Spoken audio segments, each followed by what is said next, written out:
Hello, and welcome back to Living a Culture of Life podcast by Human Life International. I'm your host, Colleen, and today I have a great episode to share with you. Have you ever wanted to foster a culture of life at your parish, but you don't know where to start? Well, on today's episode, Father Shenan Boquet and I discuss this very issue. Father offers some great advice for both priests and for laity about ways to foster respect for life and family within their parish.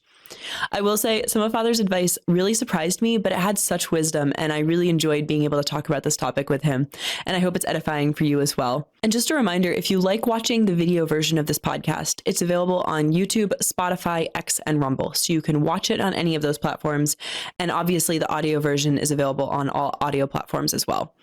As always, if you're listening on an audio platform, please leave us a 5-star review and subscribe to the show, and if you're listening on YouTube or Rumble, please like this video and subscribe to our channel so that you can get new episodes every Thursday. Without further ado, please welcome Father Boquet to Living a Culture of Life.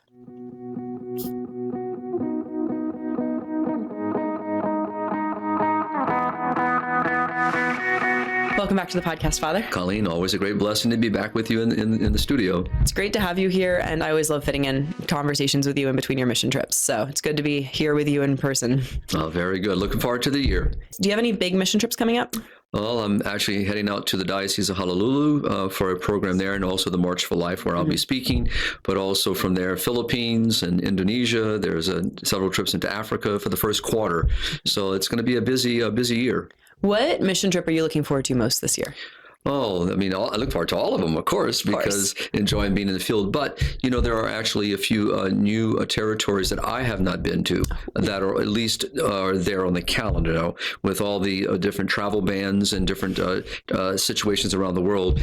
Whether or not they come to fruition, that's time will tell. But if those actually occur, it'll bring me, in a sense, not that I'm in competition with anyone, not keeping, but the idea is I'll reach a very pivotal, a point in my mission work here at HLI, 100 countries. And if that all were to happen, so it's remarkable. So we'll see if they occur. Yeah, that's very exciting. You'll have to do like an episode once you hit your 100th country of like the different countries you've been to and your experiences. Right. That'll be a interesting conversation. Yeah, so it'll be fun because so I'm looking forward in the sense when you're asking what I look forward to. Probably it's just in the new territories to meet new people that our mission team already is involved in. But for me to be with them in the field is something new. So that's exciting. Are you able to share what those territories are? So one of the countries would be Zambia. Know, so but that's going to be in connection with a trip to Zimbabwe. But these are actually places that are on the travel ban. So we'll have to wait and see how that unfolds. Yeah. But also there's opportunity maybe for a trip to a mission to Sri Lanka, which I have not been to. And then I forget what the other country is that is off the top of my head, but it's another African country. Not Brunei, because I'll be in Brunei again, but Burundi is the other that I have not been. So really the two are actually in Africa. So interesting. Out of the three that I need. Burundi is one of the EAC countries, I believe, that's affected by the EAC bill that we've talked about. So this would be through Emil, traveling there for a program. Actually, it's where our Congress will be for, which we have every year. It moves around the English-speaking countries, and this is where it's tentatively set up for. So that's in August. So more than likely that one will be. But again, anything can change between now and that month. So we have to wait to see what the Lord has in store. Well, it's very exciting. I'm looking forward to hearing all about your trips when you get back from them. So. Very good. Well, today I wanted to do a little bit of a practical episode, and we talk about life issues on this show all the time, and I wanted to do an episode discussing like steps to form a pro-life parish for listeners, be they laity or priests who want to really start facilitating a culture of life at their parish, things that they can do. So can we just start, what are some characteristics of a pro-life parish? When you think of like a vibrant pro-life parish, what kind of things are you thinking of? Well, probably the best way for me to explain is kind of using a diocesan structure, which I'm going to be more familiar with, not only as coming out of a diocesan structure in parish ministry as a pastor, but also working with dioceses around the world. So this is not something just unique to the United States. So when you consider how a diocese would approach on a larger scale, so basically like your Respect Life office, and it can be called many names. So, but under that umbrella, you're now touching many areas that affect life. Okay. So whether that be focused directly on the family, and it could be a focus on our elderly, our sick. It could be a focus on those with special need or handicaps. It could be working with a segment of food for the poor, the idea of food banks or clothing banks. So there's many ways of which the diocese will look at things from a larger perspective, and then bring those ministries down and those outreaches down to the local levels in the parishes. And again, it depends where you are in a diocese. If you're in the city parish, your outreach will look different. If you're in a rural part of the community, well, it depends. It could look very different there as well. So I think that's important as anyone is looking at how to build, a mindset. That's probably the best way. It's not so much a program. It's not an activity, but it's really a mindset that really is rooted. And I've always, in my ministry in diocesan life, and still now as a pro-life missionary, it's in the wheel of justice. Try to anchor it in the social teaching of the church. And that's where the mindset really grows. And I love what the bishops of the United States often speak of, and that is that we propose and have a perspective of a moral vision of the sacredness of human life. That shapes everything that we do. So that, to me, Colleen, is the starting point. Is as a pastor, as a lay leader, or just people in general wanting to really grow a movement within their own community, is we have to really understand what is the mindset that we're trying to create. What is the moral view we're trying to advance? This helps a person to identify what are the local needs, what could be of help to the local parish, what might be very important to the community at large. Again, these are very important, and individual people in their communities, Colleen, will know what specific needs are there. So an example, just a brief example, would be when I was stationed in a city parish. Of course, you might have more transients. You might have more people, kind of moving into the community, moving out very quickly. Their needs are very different. Being out in the rural part of the diocese, well, it's very different. It was very much more community oriented itself, focused. We didn't have very many people moving through the community as transients, or people that might have been more dealing with homelessness. So very different, outreach. So I think that's very important, is really getting a lay of the land. What does my parish look like? What does the community look like? What am I hearing from the community of some needs? Now, again, we can look at this from the parish in the sense of what can the parish do, but I like to look at it in the broader sense. How many nursing facilities may be in our community, caring for our elderly or our sick? How many places maybe we have shelters in the community that are sheltering people who are homeless? Do we have a clothing bank? Do we even have a food bank? These are things that, to me, when we're beginning to build a conversation, identify a need, identify where I am, and then what's already present, what's not present, and then what can our community of faith, what can we physically do?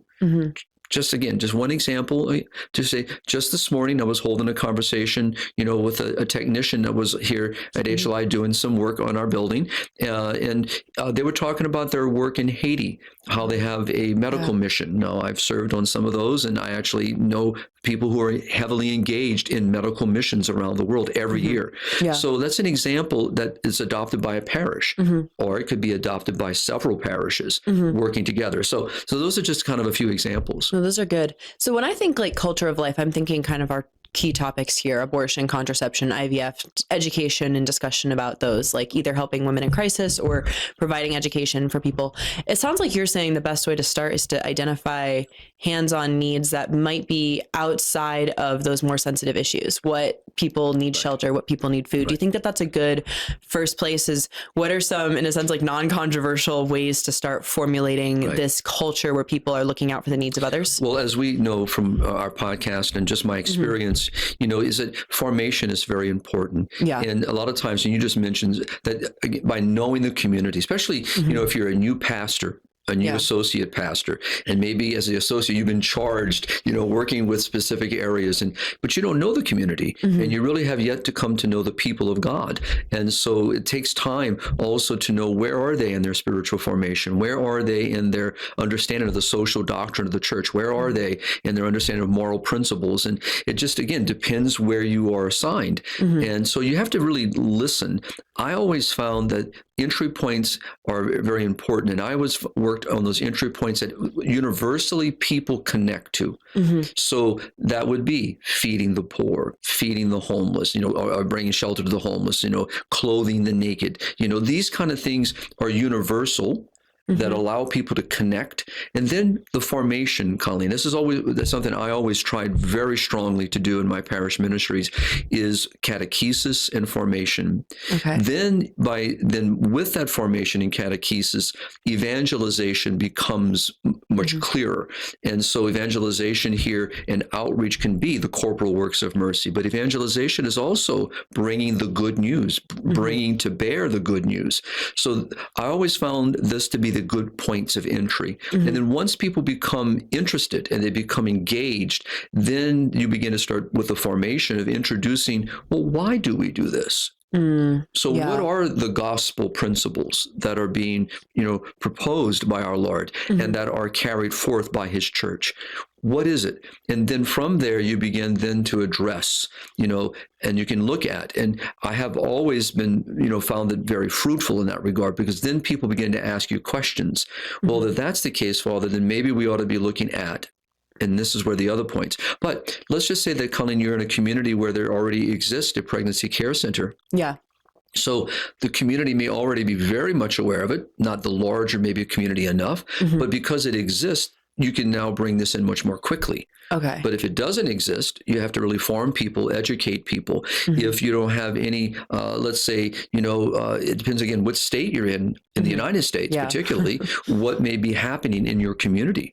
So if you don't have, which we do see in many parts of the global community, abortion is not legal. Euthanasia is not legal. The issues that we see with reproductive technologies may not be as readily available in those communities. So they're not dealing with that. But what we still need to do is bring people an understanding of what is happening so that they can be proactive.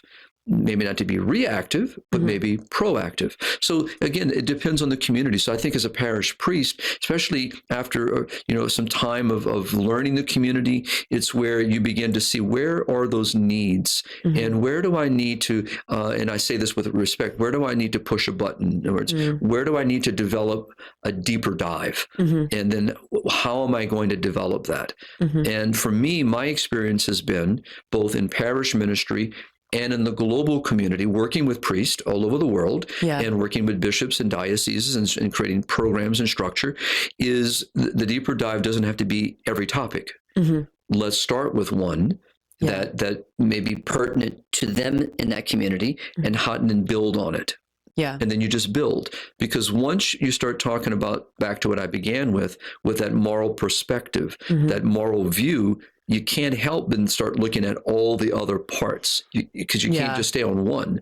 You realize that the social teaching affects everything. And so, but that takes time, right? But if you're fortunate to be in a community that has already been developed very strongly and very active, strongly committed and very active, I mean, you just get on the wagon with them and you start going with them and you just build. That's a blessing. Yeah, I mean, that's a real blessing. But that's not necessarily the experience of most priests in going into different parishes. It all depends who you follow, and it also depends on the structure of the diocese.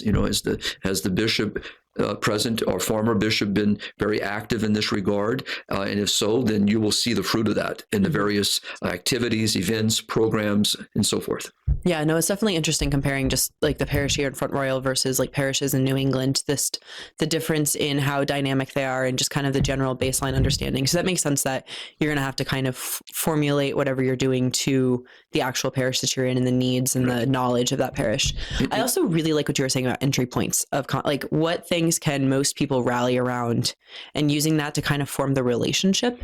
It seems like and kind of start those conversations, start asking some questions or start bringing up topics, because there's that whole idea of like rules without relationship breeds rebellion. And could see if a priest came in and all of a sudden started saying like, no to this, no to that, no to this, no to that. Right. And people might feel like it's all no's and they wouldn't fully understand it. So being able, and obviously the priest needs to preach the truth. I'm not saying he shouldn't do that. Exactly. But exactly. like being able to build that relationship. Okay, let's start our conversation of human dignity around why it's important to feed the poor. What I would also add to this is a technique that I used is once you identify the leaders of your parish. So, obviously you're going to have your parish council. You might have, even within the schools, if you're in those school systems, you might have your boards and so forth. Well, this might be your entry point, by working specifically with them and taking time, to work with them. One thing that, I try to do, and we do this in the global field, is begin to introduce documents. So what we often would do is pick a document, and we're going to take 15 minutes out of our meeting to study. And again, you pick something that, again, once you've learned, what's the kind of the general understanding of your community, including your leaders. Don't assume because they're in a leadership role that they understand. So you might pick something, and begin to say, okay, look, every meeting, not only will we begin with a prayer, but I want to begin with a little short reflection on, maybe it's a recent comment of Pope Leo. Maybe Pope Leo has been very strong of late, speaking specifically about the family. So maybe then you start studying, what does the church teach about the family? Well, because if the Holy Father is saying this is going to be something of focus for him, that means the universal church is going to be focusing on this. So it would be in my interest on the parish level, diocesan level, what are we doing to address the topic? So there's many ways to do that. So that's, and again, I just did this recently in Malaysia for our international congress there, working with local leaders, and which I'll be returning to now this year, actually maybe twice this year, is to help them build on their programs that they already have and their formation, but again, beginning to give them an actual plan of action. So I left them with a library of things I believe that it would be important for them to study before they do anything else. Any strategic planning, any strategic development, is the first year is identify your leadership team. And I gave them a list of 10 documents I felt were important for them to know. And to become familiar with. And then I led them to our website where we do discuss all these documents, and so that they begin to learn. And once that leadership team is familiar enough that you can send them out for an elevator conversation where they can begin to articulate what the church teaches, not just quoting paragraphs, right? But what it teaches, now they're prepared. You can develop on that. So it does take time. What happens if the parish priests or the parish leaders are facing kind of an apathy among the people of the parish who they don't really care to be involved? They come to church on Sunday, and that's that, and maybe a check in the collection box is the extent of their involvement in the parish. What can you do in that situation? So again, it's teaching, because it's preaching, and so I'll return to Pope Francis here because I've referenced it many times, and I do find it a very valuable reflection. It is the Good Samaritan. Because what Pope Francis addressed in his reflection on it, and he spoke about this in numerous times, but in many different ways, but one that I connected to was that the Samaritan was there for the good of the person in need, and the person in need was there for the good of the Samaritan. They both had something to give, both had something in need. One may be greater in a hierarchy of need, right? But the idea was, but both had a need and both had something to give. And it's important that this is what preaching does. It unmasks the reading. It brings it to the current moment. It's a living word. So what does that living word teach? So this is why as priest, preaching and teaching is so integral to development of our parish mindset. And we set that stage by the way that we preach, by the way that we teach, what we present as a value to the parish. And again, that's part of a good pastor, but you don't come out with the whole wagon right out of the gate. Learning, listening, knowing what's happening, and you begin to build on that. And so that's one way. So the preaching now, but when the people of God may not be developed for whatever reason, and that's not casting a blame or disparaging any situation, but you realize you've inherited something of great difficulty. And it may be overwhelming, and you may be getting pushback. So maybe you have tried and you're getting this pushback. Maybe even the DRE has been trying and getting pushback. Maybe the director of adult formation is getting pushback. So it doesn't just mean the parish priest is getting pushback. It could be a lot of people that are trying, finding ways, but they're not getting any traction. So that means, again, stepping back and realizing, why are we not getting traction? Maybe it could be the way I am preaching. That could be. It could be that maybe I need to look at how I'm conveying that message. But it also could be is that they're not prepared. That what we're offering to them is falling on a deaf ear, or maybe a non-sensitive ear, because it has not heard this before, or not in enough detail before. Or it could be that maybe they were taught something different. Let's be honest, we know that we have dissent, and so there could be those dynamics. So that's why what I began with is listening, observing, and as you said, it doesn't mean I don't preach, right? But it means I have to know my community, love the community. And I would say the same thing, and as it is for a bishop, because he's speaking obviously to a larger community. He has a little more ease of inroad because of who he is, and obviously the charism of the bishop is unique and very beautiful as a shepherd of the universe, of the church in that community. So yes, he can approach things from a very different angle, but at the same time, he may inherit a diocese that might be might be young, so he's got all those same dynamics on different levels. So it really is about listening. And what I would say, and I know we'll get to this in a little bit, is how do we then maybe look at, as a parish priest, how do I, again, engage? I like small faith-based communities. I like the model. Yeah. And that is, how do you create leaders in the community, in that small base community, and you empowering them to then be the catechist and the evangelizers and the point people in those communities. And so now you're stretching your outreach and your network. Can you explain for our audience what the small faith-based community is? So there are many ways of approach on it. Okay. This has always been how I've approached, and actually based upon what I'm seeing in the mission field, because I see different models. But the base of this is how, I'm just going to use a diocese, parish. Let's say that your parish is, you have 5,000 families. All right. So you're talking about a very sizable parish community. Yeah. And let's just say that it's only 2 priests that are serving that community. Well, realistically, we know that Father, the priest there, can only do so much. So how do we, as the laity, have a role? We all have a role and responsibility. So that to me would be my first teaching point. What is the role of the laity? What does the church teach about this? What did John Paul and Christa Fidelis Laity what is the role of the laity? What does the Second Vatican Council say?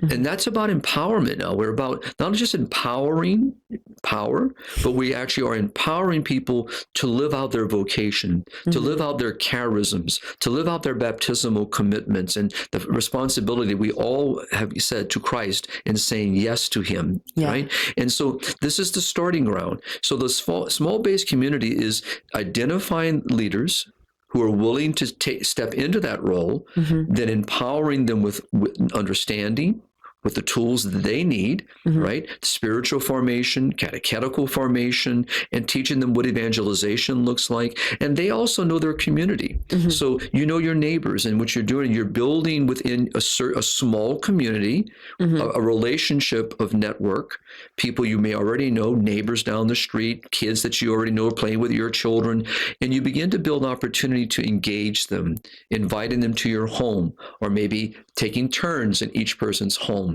And it could be centered around praying together, something, and I use the word simple, not because the rosary is simple, but simply coming together to recite the rosary and pray the rosary together as families of this community. That may be the starting ground. Yeah. It could be where they come together, and maybe the parish pastor has identified, using Pope Leo's comments, certain little letters the Holy Father has written. I would like these to be 2026's reflection. Here are 12 of them. I'd like you to meet once a month. So a lot of different ways of approach. But those small-based communities is where you really are empowering that community to take on responsibility for their neighbor. Subsidiarity. Yeah. That's what we're talking about. So if there's a neighbor in need, they're the ones that reach out. If there's someone sick in their community, an elderly person within that, they're the ones that are reaching out. So in other words, they're the ones exercising and conferring, this beautiful expression of the gospel. Yeah. And obviously in relationship with the parish pastor, the shepherd of the local parish, and, in harmony, not this one's doing their own things, but working in harmony, because then they can begin to be a link between this community with their shepherd. Again, trying to shepherd 5,000 families, but Mrs. Smith is sick. Father, it might be good if you come by for a visit. He may not have heard that unless a family member called. But now the small-based community knows each other. They're caring for each other. They're responding to each other, and they're helping each other. Well, there's a linkage that's very, very beautiful. So that can be the model. That's the model I use when I talk about building a culture of life model on a diocesan level, on a parish level, a university level. The model can be applied on so many fronts. Yeah. And that also probably allows to take, I don't want to say take advantage of, but take advantage of different people's talents. You can have people in that small group who some person might be better at the evangelization. Someone else might be better at meeting people emotionally where they're at. Let me just sit with you and comfort you as you grieve or something like that. So you are able to have everybody's talents and personalities shine in their sphere. Well, if I may, we all come from parish families, whether we are born into this beautiful Catholic faith or we've come to the faith through conversion and so forth. But, we all come from a community. Yeah. But, you always go, I'm just the same point as you, but let's say, Colleen, you and your husband only go 99% of the time to the 7 a.m. Mass. You don't know the community at the 10 a.m. Mass. Nope. And the 10 a.m. Mass does not know the community at the 7. This is one of the challenges of a pastor. Yeah. Is how do you take 5 different communities coming to worship on a given Sunday, but never see each other? And so this is an example of how you connect people, because now you build on their talents, their skills, their insights, but also you're teaching them the social doctrine principles. You're teaching them stewardship. You're teaching them the principle of solidarity, right? Yeah. And as we know in a family, that's your first link. That's the first hierarchy of value, is caring for your family.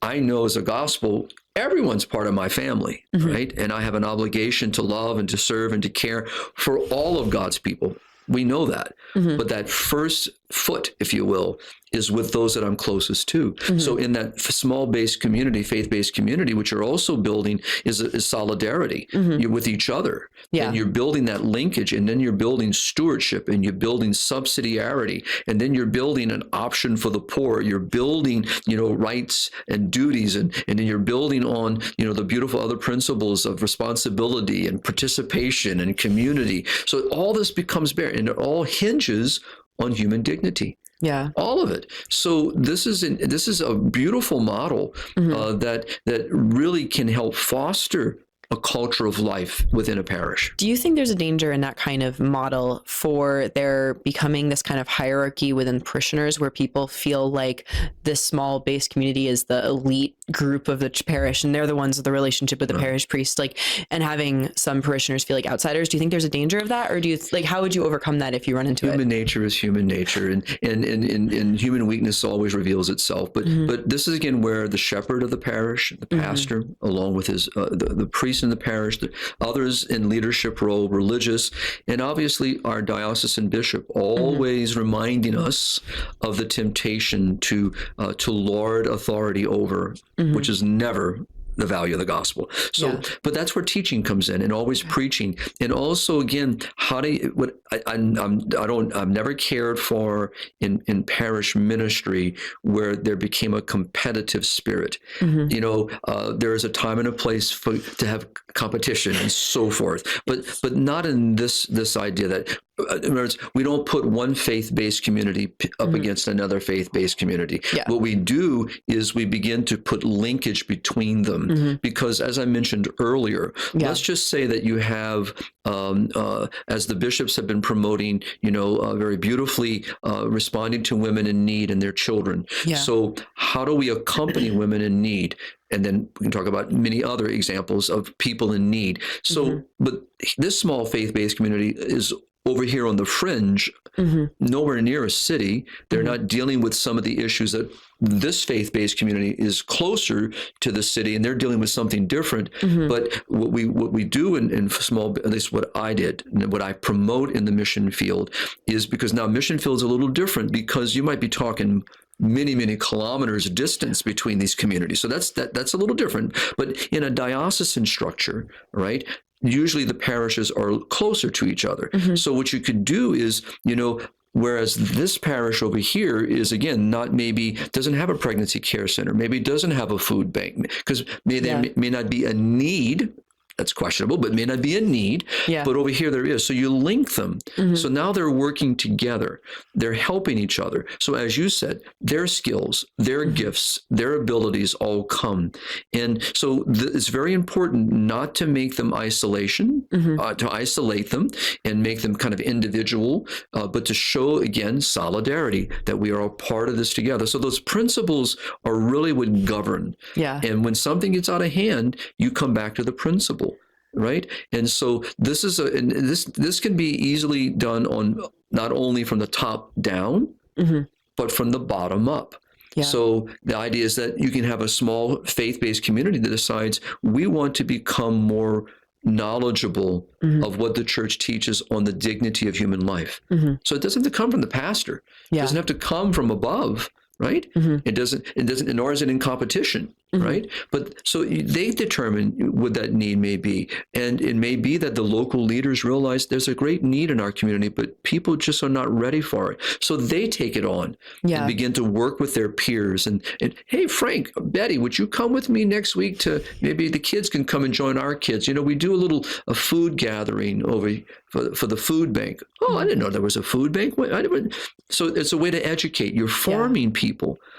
And as then coming back, and then I'll toss it back, and that is what you said on the more, which you call them the more touchy, more sensitive issues.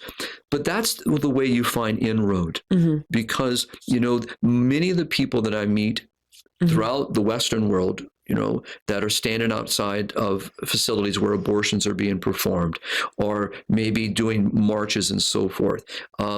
The majority of people you meet, that's not where they started. Some did. That was their entry point. But many people started on other levels and were introduced and realized, I need to do more. I need to do something more.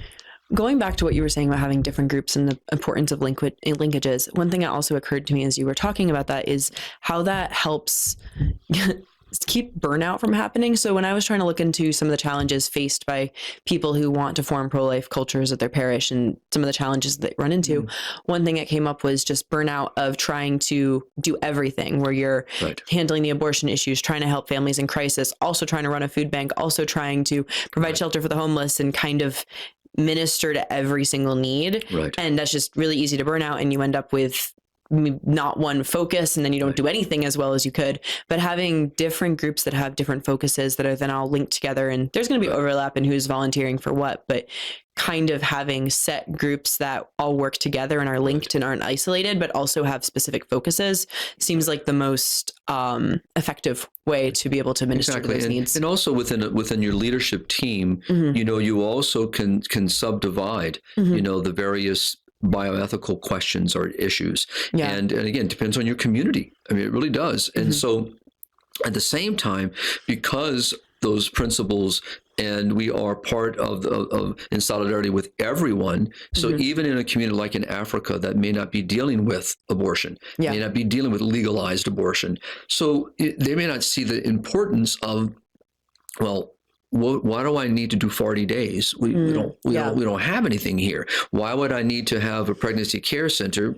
We really don't have. So, but they're looking at it from one perspective. So the goal of any leader is to help them to see that solidarity also means solidarity with someone that's not in my community. So it's teaching the larger issues as well, because it does affect. We are part of the family of God. So whatever happens to my brother or sister happens to me. It's one of my presentations I love to give, because that helps anchor that, yes, I should be concerned what happens in Africa. Yes, I should be concerned what happens right down my street. Yes, I should be concerned. And so these are ways of formation. And what you just said also is that we can't do everything. So this is what I also love about the model of our church. And that is, she also empowers people in the skills and the passions they have to work in the areas that really attract them. The challenge is the church teaches a hierarchy of moral value. And so that as we look at the moral issues, what we would say also in our mission, the bioethical issues of life that affect human life, we know that the greatest assault on human life is the assault in the womb. So the abortion issue, right? So, but so it's important as we tag someone, to be responsible for forming people in our community on that one issue, that we don't, again, isolate that issue, but always making sure it's connected to the other issues, and at the same time reminding people there are a hierarchy of issues, and how do we address them. So this is why, again, formation, education, catechesis, and an example, witnessing is going to be so important. And that's where, again, our parish priest really is as a shepherd, really sets that tone, and he sets that messaging, and whether it be in his preaching or in the various ways that he's established catechesis, as a whole in the parish. And that also helps without the burnout. All right? Because then you're not tagging one person. You were saying that lay leaders can sometimes identify needs and start kind of taking initiative to address those needs. What advice do you have for listeners who may be at a parish where there isn't a lot of pro-life activity, and maybe their priest is trying to juggle 3 parishes, or like, not necessarily that he's hostile to pro-life things, but more that he might be too busy or hasn't started something, or he doesn't know where to start, and they really want to bring something to their parish?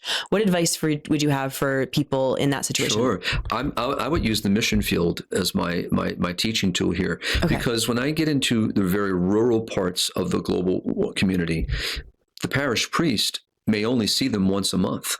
So, and I don't mean this disrespectfully. So they're not necessarily looking toward Father to organize and to construct some type of structure, as much as Father looking to the local leaders that he now has been working with and collaborating with, identifying, helping form all the various things. We call them catechists, right?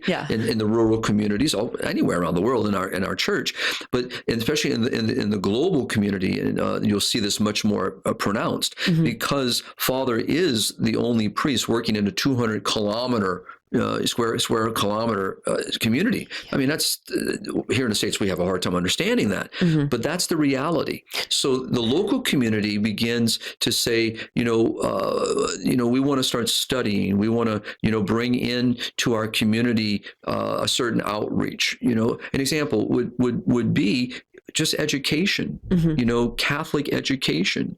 We take it for granted that all of our parishes and dioceses, but that's not the case. So here in many other parts of the world, so this is an example again where lay faithful taking on their role and responsibilities and duties and obligations, not to say they, but us, all of us have our duties and obligations, saying we would like to build something in this community. And that's how things really start. I mean, when you think about a pregnancy care center, that didn't start with someone from above.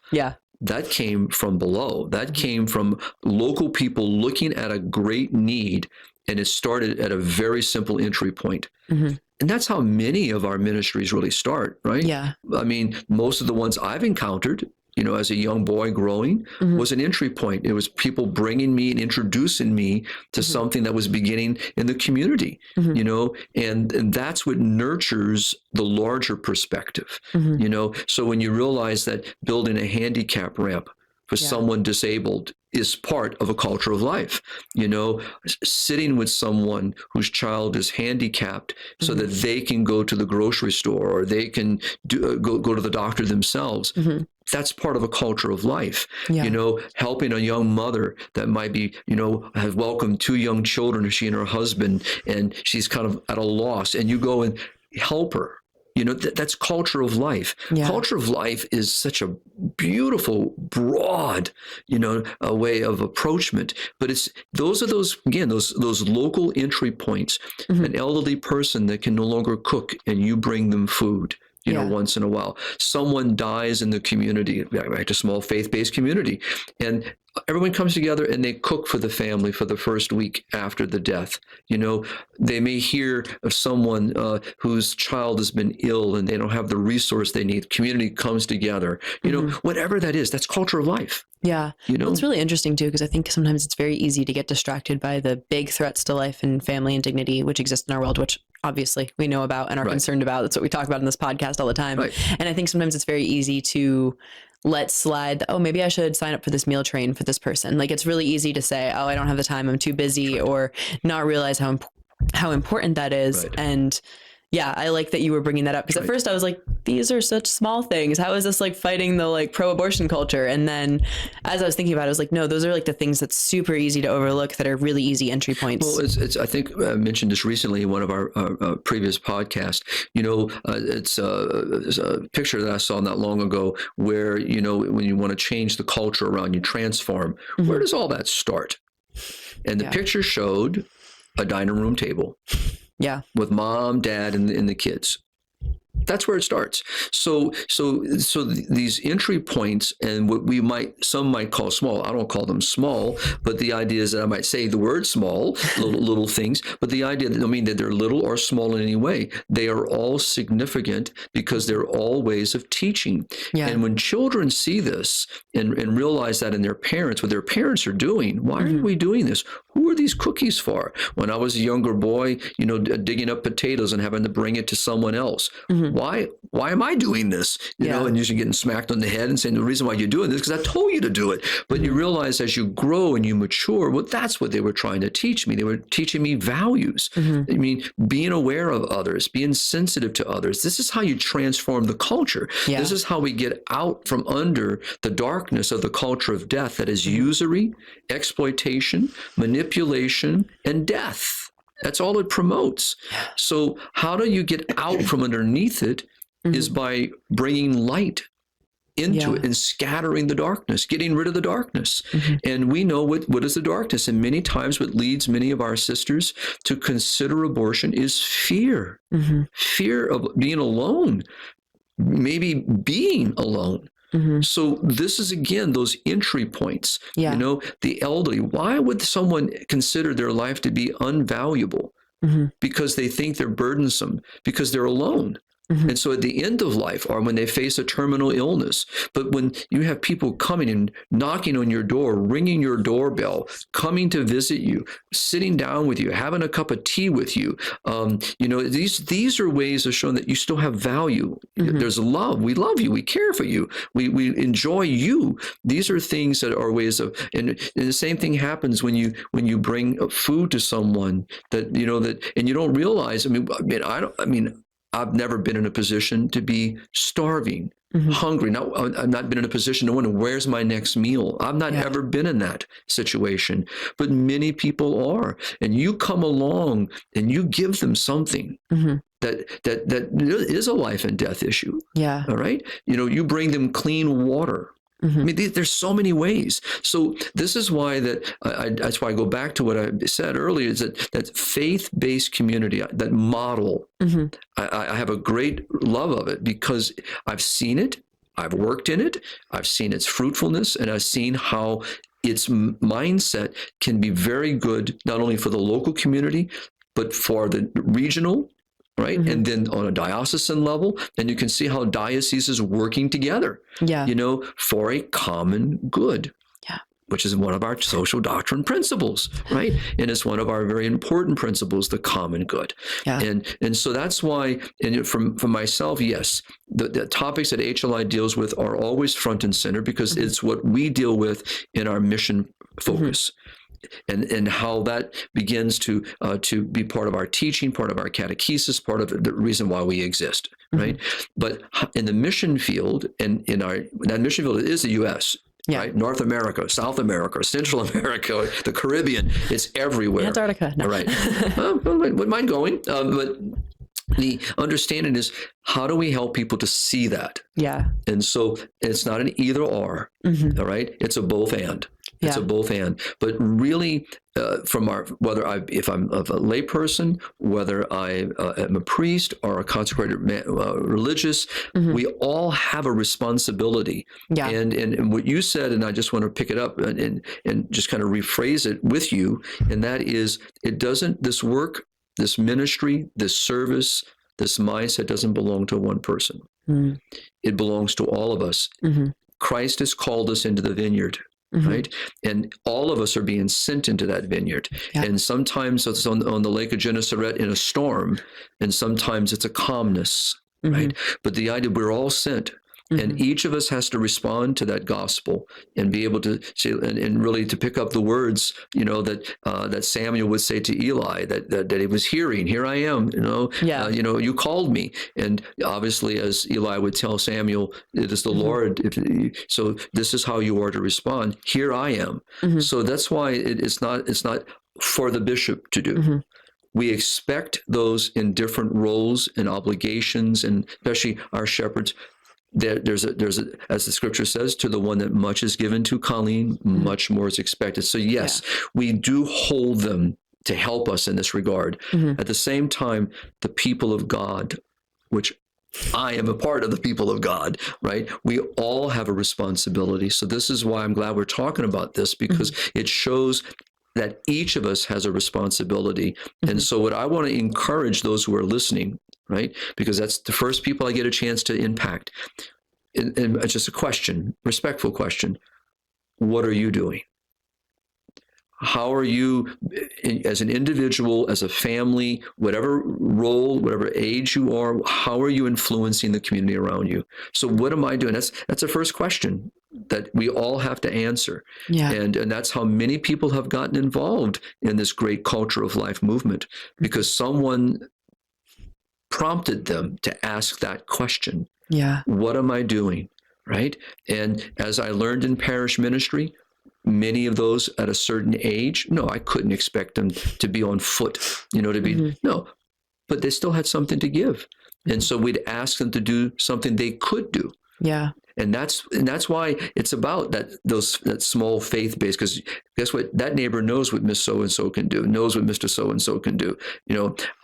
5,000 families, I'm still trying to figure out what are the names of all these families, right? So think of the bishop on a higher level. He's not going to, again, those principles that guide us and shape us are there to help us. Yeah. And so that, to me, is why it's important to have these kinds of conversations. Yeah, and to encourage people. Don't be afraid. Start where you can, build where you can, grow, and it'll mature into something quite lovely if you give it a chance.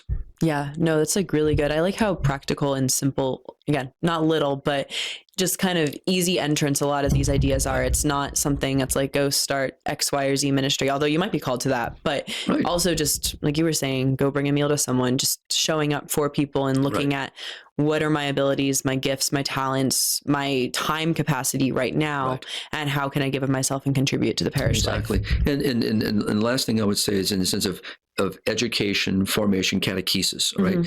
So let's kind of be clear, as we talk about evangelization, that means to witness, to give witness, all right? Okay. Catechesis, formation, education is just that. You're catechizing, you're teaching, you're exposing someone to a teaching and explaining and unpacking it so that they can better understand. which influences, obviously, my ability to evangelize, all right? Yeah. If I don't know the Word of God, how can I speak about the Word of God? If I don't know what the church teaches, how can I teach others about it? At the same time, evangelization is my personal witness. You know, what I say is what I do is what I say, and so forth and so on. So these are very important in this. Yeah. And so study is very important. And what I've and this is a global, and I use the word problem, but as I see it as a challenge, most people are not familiar with what the church teaches. Well, you were going right into my next question. Okay, sorry. No, that was basically like, what happens if you are either a priest who's listening or a lay leader who sees their parish, they have their relationships, they're building those, they're involved in like the different ministries that exist, and they see a lack of knowledge, a lack of understanding about the church's teachings on something like contraception or IVF or even abortion, though that's talked about more than contraception is. And they want to start educating, catechizing people that way, but they don't want to either put up barriers or walls with people who might not agree with them, like either come across as political or just alienate someone from the parish.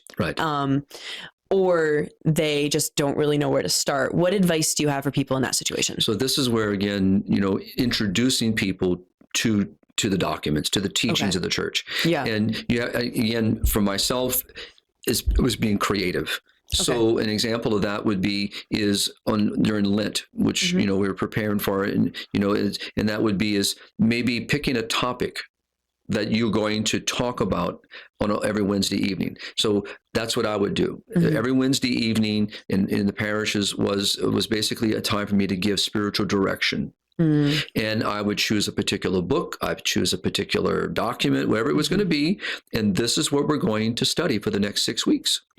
And so placed it within the context of Mass. Following Holy Mass was Eucharistic adoration. In the moment of adoration, the reflection happened. And then give them, you know, 20, 30 minutes, whatever it was. And people and why it could be longer? Because they're there. They want to be there. They've chosen to be there. So this is the time. And whoever comes, that's your moment.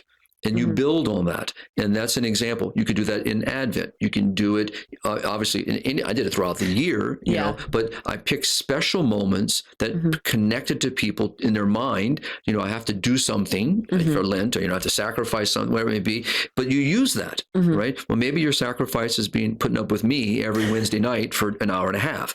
Maybe that's your penance. Come and listen to me. But it was a way I found it allowed doors to open, because now you've introduced people, you know, to various learning opportunities. And it bore great fruit for me. I had a great response because of that. And people became more engaged because of it. Then you can gradually, I was able to get into the more difficult so-called topics, broaden people's understanding and make them understand why the church teaches what she does in this regard, whether it be on the dignity of human life or whether it be on the service of that dignity. Why? Right? And why? So this is very important. And so formation, catechesis, education is irreplaceable. Right?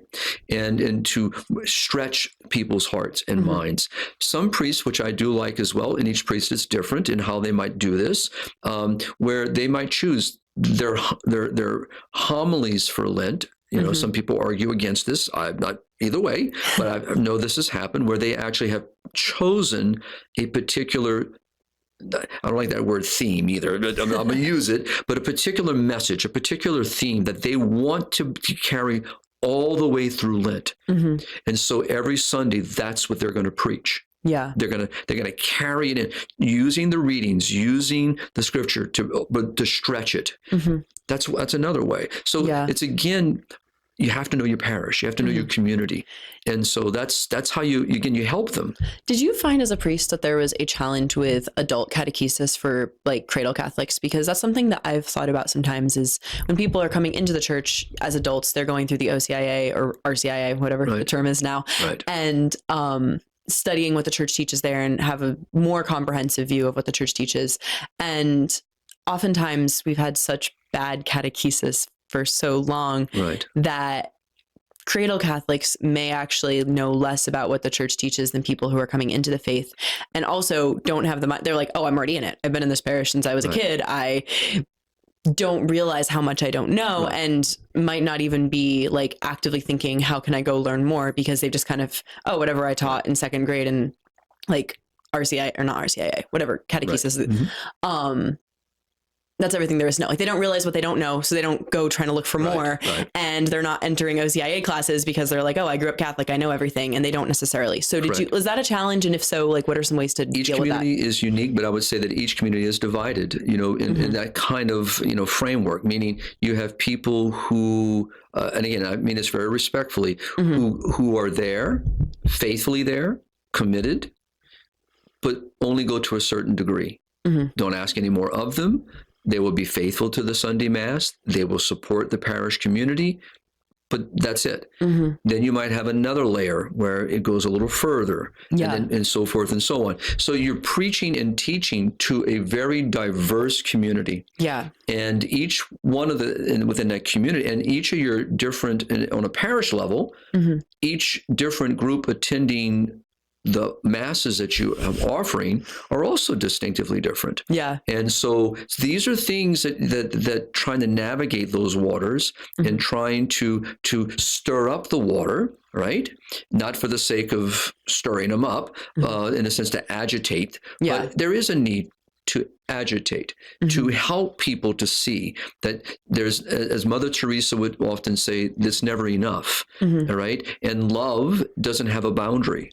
Right? And truth does not have an expiration date. So we need to keep this momentum moving constantly, because complacency is the greatest enemy. Right. And we have many people who are in that kind of realm. Right. And I mean, and being in parish ministry, I mean, I encountered that. Right. And it was a challenge, and you had to lovingly, patiently, but firmly have the resolve to weather it. That's why. And it's a different topic, of course, but I'm a firm believer in stability of the pastor and the priest. I'm not a big fan of moving people around frequently. And why? Because my experience, at least, has taught me stability is very important. To be the father of a family, you have to be present to your family. And we all know within the church that we know our priests are often moved, so forth, and for different reasons, right? But we should, my view, my opinion is it should be less frequent, because you need time, and you need that time to know them, to fall in love with them, to care about them, and to want to be loved by them as well, and to also receive their gifts in your life. It's not just me giving; it's receiving. And that's very, very important. And so, and that, again, small base communities, faith communities also can teach that, because they're responsible for each other. They know each other, and and they care about each other, and very much like families do. You hurt my sibling, you hurt me. People feel that.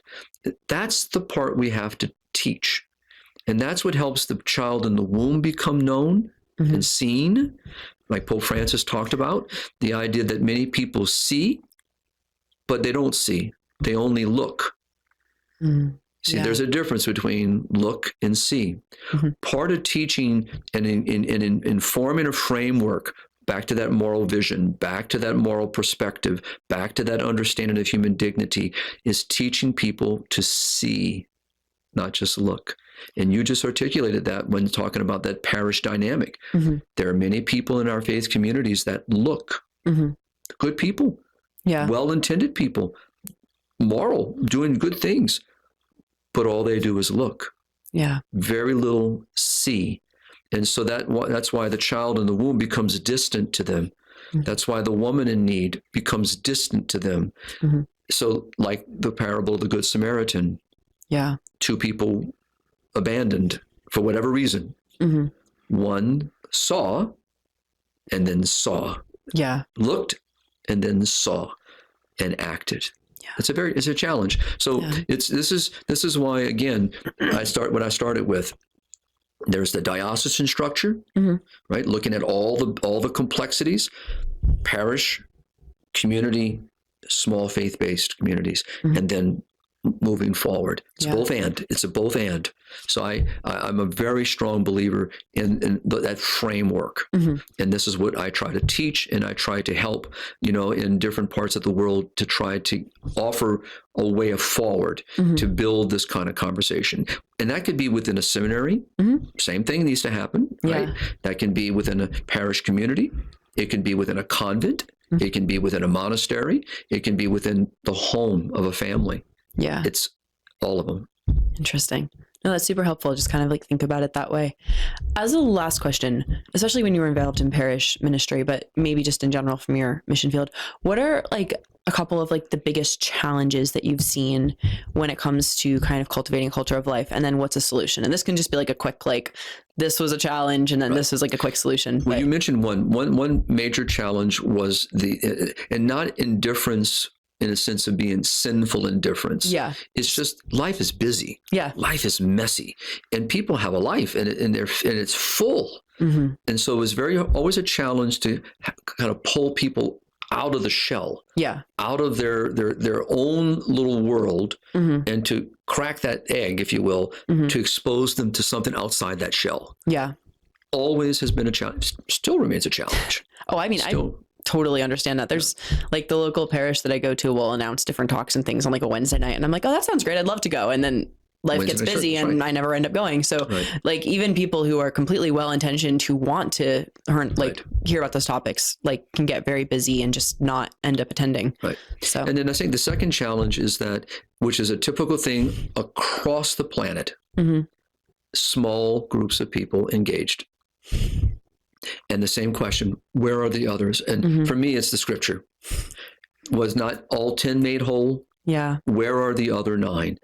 It is a frustration. And I chose as a parish priest, and I still choose as a pro-life leader, Mhm. not to fall into that trap.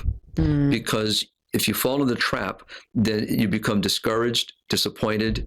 You become sometimes cynical, sarcastic. In other words, it's always the same people, and you're trying to get other people So the trap is just getting frustrated by that. where the other people are not there. And so and the sad thing is sometimes you take it out on the people that are there, because you're going, well, where's Frank? Where's Bob? Where's Cindy? Where's this one? So you still got that challenge. It's also hard for that group that always shows up though, because they end up carrying That's the weight exactly of the because parish they as can well. fall into the same thing, and they become disenfranchised with what's happening, because they say, well, if it's not important to them, why should it be important to me? And that's what, of course, the devil gets in that mix. But that's a universal issue, by the way. It's not just a Western issue. It's a global issue. Human nature issue, it sounds like. Very much so. And the last thing I would toss out there is is really the issue of there's so much that needs to be done, and being overwhelmed by the complexity that needs to be done, and thinking, if I just start, what difference is that going to make? Yeah. We're trying to challenge people to see that every act of love is like a million acts of love. I mean, it's a challenge, though. It's a challenge because people see the tsunami and think, what am I going to do against that? Yeah. We'll never change. It's back to this almost kind of cynicism. What can I do? I mean, what difference is it going to make? And I see that in a cross section of people within the body of Christ. Yeah. Okay. One last question. I might have said that for the last one, but I'm saying one last question for this one. You had been saying that one thing that people can do is kind of start small groups where they study like materials about like educate themselves, or priests can say, hey, this year, can you study these? What are some encyclicals, writings, things that you would recommend to people that want to start and they don't even know where to start, that they could read with a small group, or a priest could encourage a small group to study? What are some things that you would suggest? I mean, I have my favorites. Yeah, I'm sure. But I'm going to start on the ones that are kind of new. And that is, for example, it's just studying the Wednesday audiences of the Holy Father. The various things that the Holy Father is talking about in his catechesis. It's a very beautiful way. It may relate, it may not relate, but it's a moment to really hear what the Holy Father is saying. And that is easy to do today. Very easy to pick up, internet, It's usually a page or two at the most, something to be done. Again, recent writings of the Holy Fathers, and so that would be what I would say of people of recent memory. Well, it depends how old we are. As I learned just from my own staff, I have been a priest going on 34 years, and most of my staff are not even 30 years old. So it just realizes how old I am. But the reality is just exposing oneself to the various documents, right? And so, but in a sense of really wanting to learn and to deepen that, then yes, there are some landmark encyclicals, and one of them obviously is Evangelium Vitae, the Gospel of Life.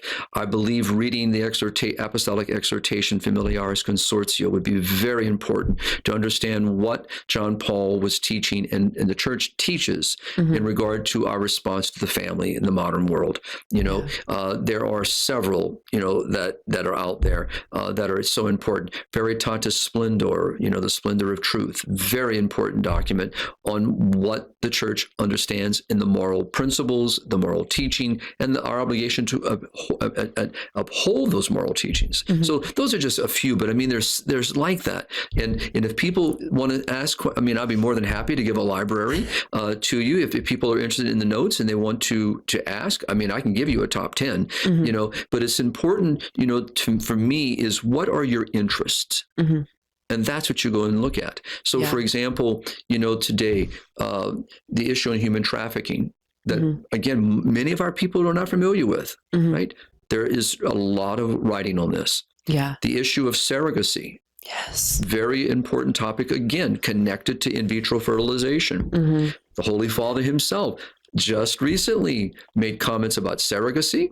And he made comment about abortion. This just happened to the ambassadors of the Vatican to the world. Very powerful. I'm going to be writing on this pretty soon. Very, very important topic. And so he's hitting all these notes. So again, where your interests lie, and look at that and see what's being written about it, And so these are things that I would encourage. Yeah. So it's a starting point. And my last point on that would be this. You can do this in your own home. Now, again, you have to know your children, but you can do with other adults is, like I mentioned about the parish council or other leaders, pick a document. Yeah. And we're going to read, just 15 minutes. So, and then we'll have a little time to discuss. What did we hear in this? What did we learn from this? And then you just keep going through it. Yeah. You could do that with the catechism. It's another example. This, the compendium on the doctrine of the social doctrine of the church, another good example. There's so many that you can give. I do this in the mission field.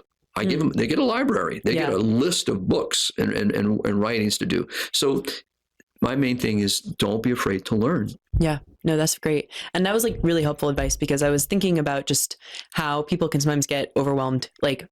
What is a decision paralysis? Because there's so many options and there's so many problems with the world. And especially if you have a parish where there's not really this kind of culture of life going on, getting started, trying to get that momentum going, it can just be where do we start? So that's where I was kind of hoping. And thank you for sharing some just documents and ideas for people that might kind of just, get those idea juices flowing, creative juices flowing. So, exactly. The main thing is just, we just need to see we all are part of this conversation. Yeah.